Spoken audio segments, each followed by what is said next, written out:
Hello everyone, let's understand the myocardial infarction in easy way.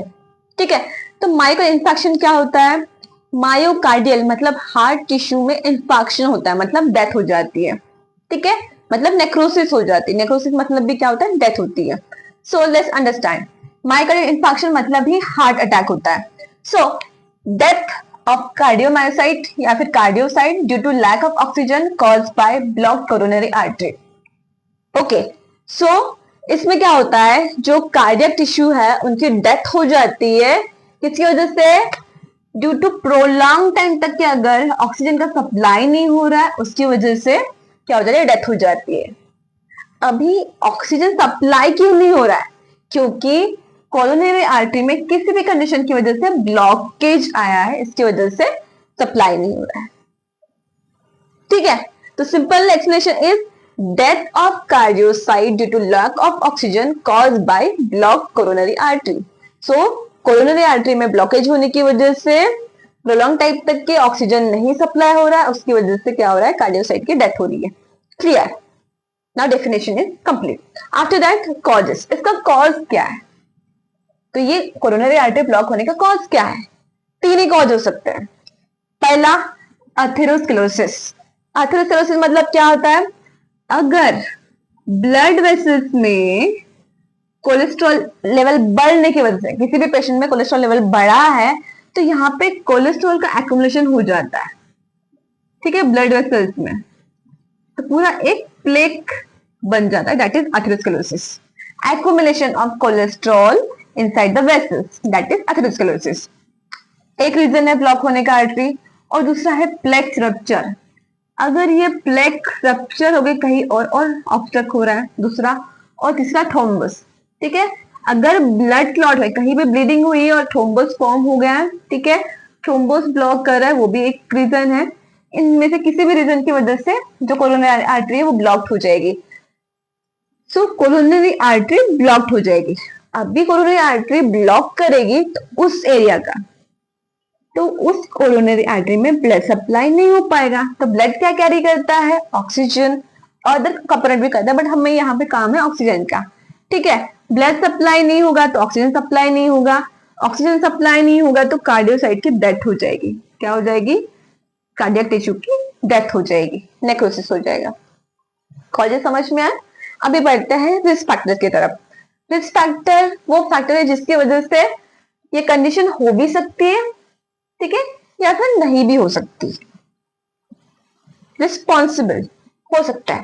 पहला है diabetes mellitus, hypertension, hyperlipidemia, मतलब cholesterol level बढ़ जाता है, दैट इज हाइपरलिपिडेमिया। स्मोकिंग की वजह से भी वेसल्स में एट्रोपी आ सकती है। ठीक है, obese person, then family history.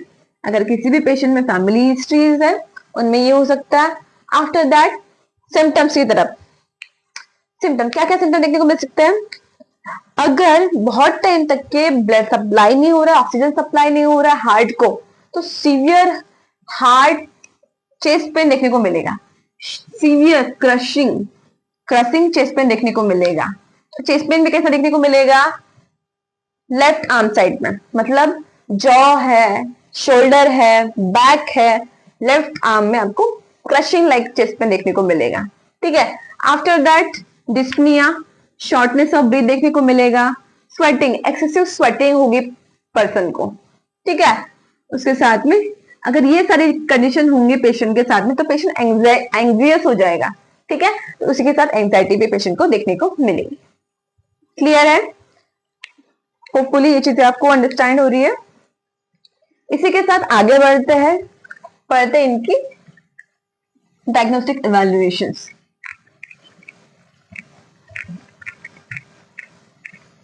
क्या क्या डायग्नोस्टिक इवैल्यूएशन देखने को मिलेंगे?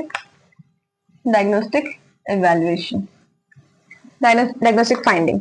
सबसे पहले ईसीजी करवाई जाएगी। कोई भी पेशेंट आया सबसे पहले क्या करवाया जाएगा? ईसीजी। ईसीजी में हमें non STEMI non ST elevation test देखना है।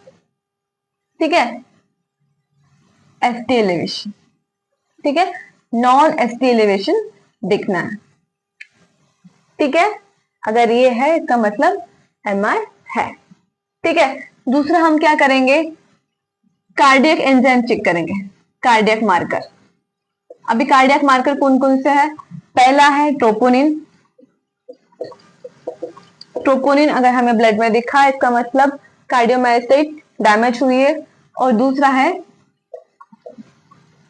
सीकेबीएम, सीकेएमबी।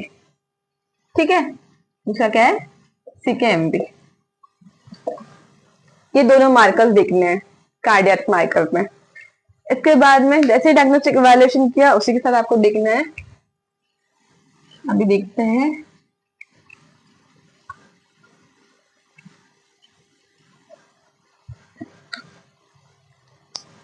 फिर ट्रीटमेंट की तरफ। क्या ट्रीटमेंट रहेगा, पहली चीज सबसे पहले ऑक्सीजन सप्लाई करना। ठीक है, इसके साथ आपको याद रखो ना, ये मोना, मोना क्या देना है, मॉर्फिन, मॉर्फिन एडमिशन करना है। उसके बाद में ऑक्सीजन। ठीक है, उसके बाद में नाइट्रेट, नाइट्रेट देना है, ये वैसोडाइलेटर है।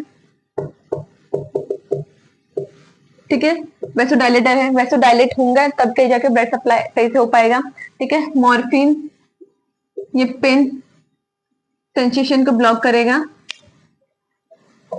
ठीक है, पेन सेंसेशन को ब्लॉक करेगा। ठीक है, और एंटीकोगुलेंट,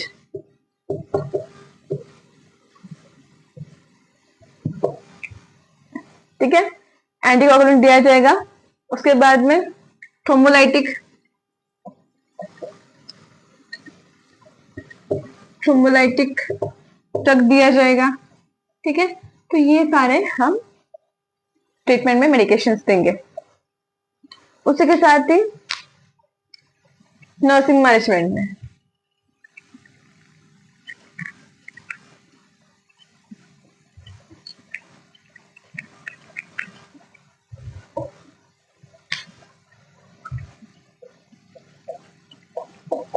नर्सिंग मैनेजमेंट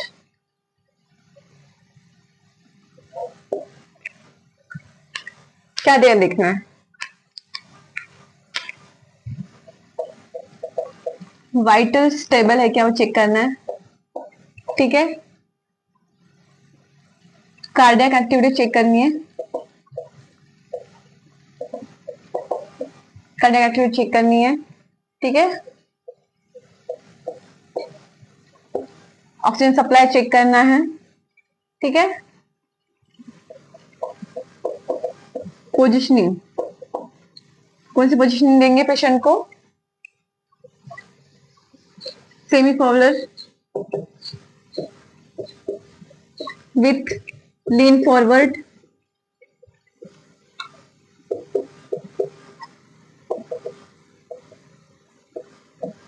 ठीक है, इसमें कौन सी पोजिशन देंगे पेशेंट को, vital stable, vital sign stable है क्या वो चेक करना है। उसके बाद में कार्डियक एक्टिविटी चेक करनी है, ऑक्सीजन सप्लाई देना है, पोजिशनिंग देनी है। कौन सी position, semi forward position. Patient ऐसे सेमी फॉरवर्ड पोजिशन में रहेगा और उसी के साथ ही एक कार्डियक टेबल रहेगा, उसमें पेशेंट को लीन फॉरवर्ड होना है। वहां पे एक पिलो रखेंगे और पेशेंट को बोलेंगे वहां पे लीन फॉरवर्ड रहे। इससे कार्डियक लोड कम होता है। ठीक है, इजीली ज्यादा एफर्ट नहीं करना पड़ता। So this is all about a myocardial infarction. Hopefully you understand it. To watch such an informative video regarding a nursing classes, just follow, subscribe, comment, like and share my channel. मिलते हैं next video में, तब तक के लिए बने रहिए। Bye bye.